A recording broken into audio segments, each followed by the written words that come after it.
In Dr. Joe Dispenza's book, Breaking the Habit of Being Yourself, he uses neuroscience to help you change your identity in your life so you become a new version of yourself.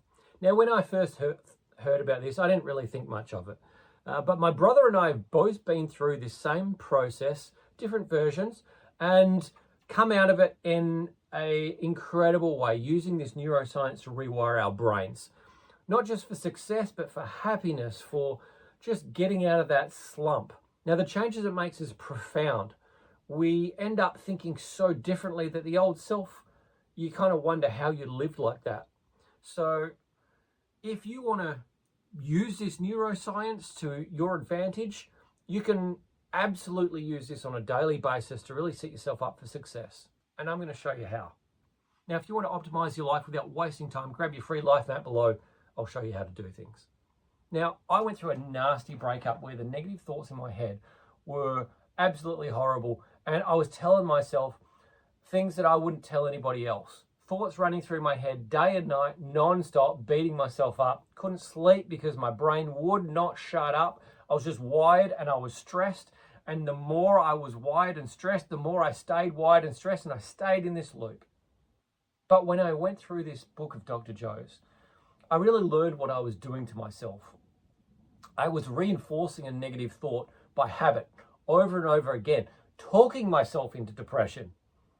I also learned how to get out of the loop by pruning away any of those strong connections and replacing them with different connections, different neural pathways, by repeating a positive thought so that that negative thought would just slowly disappear until it wasn't there anymore.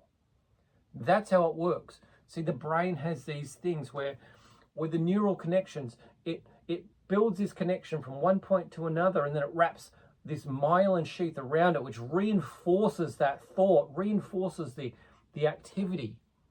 But you can unwrap that and change things.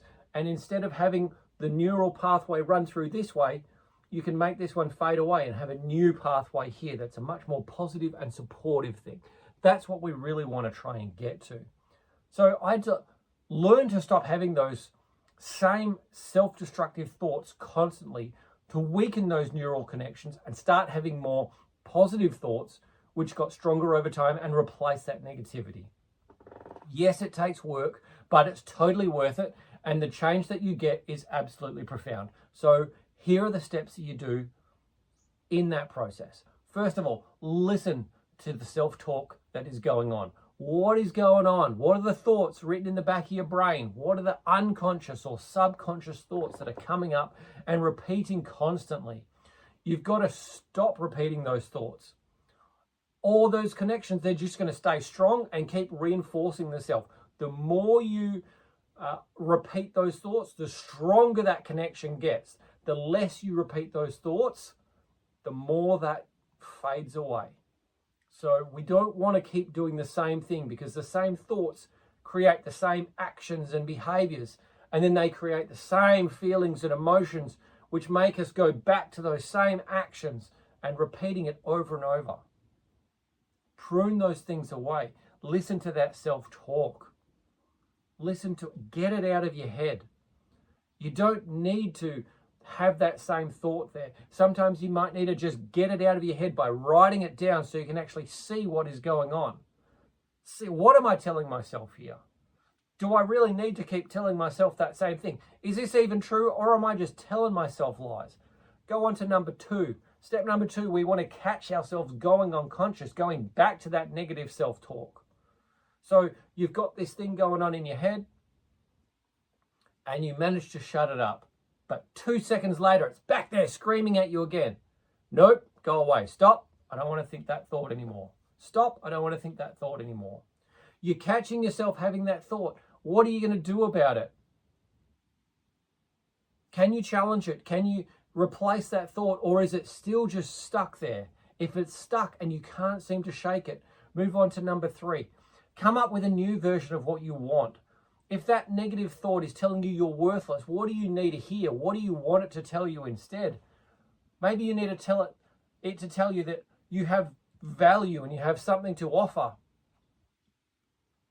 Maybe you need to come up with a very strong affirmation that tells you, I'm actually a highly regarded member of my community, and my family and friends rely on me to support them and give them positivity.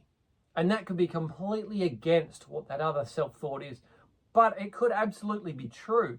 Even if it isn't as strong as it is right now, maybe you need to tell yourself something like that over and over again until you can believe it more and more and more, and then your actions are going to start replicating that same activity. You're going to do that. You're going to be looking after people a little bit more. You're going to be living that out rather than this other, you are worthless thing.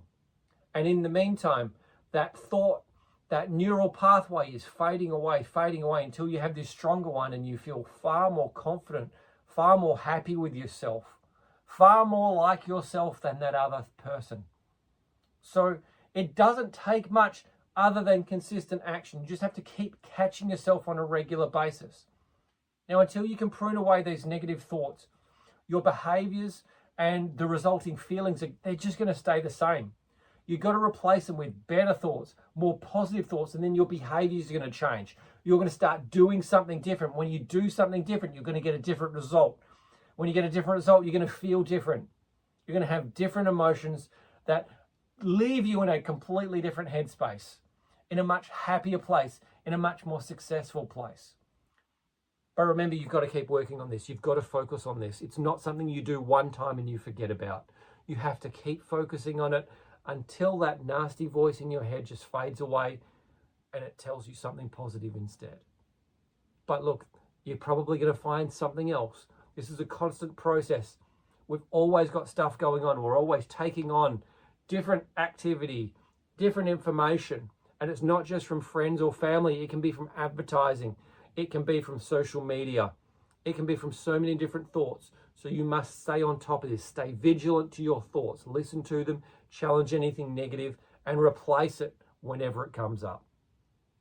Now, if you want to win this year, you can grab my free life map below, where I'll coach you for 28 days on how to rewire your brain for success, how to get strong habits, build discipline, and how to get from where you are now to where you really want to be. I'll see you on the inside.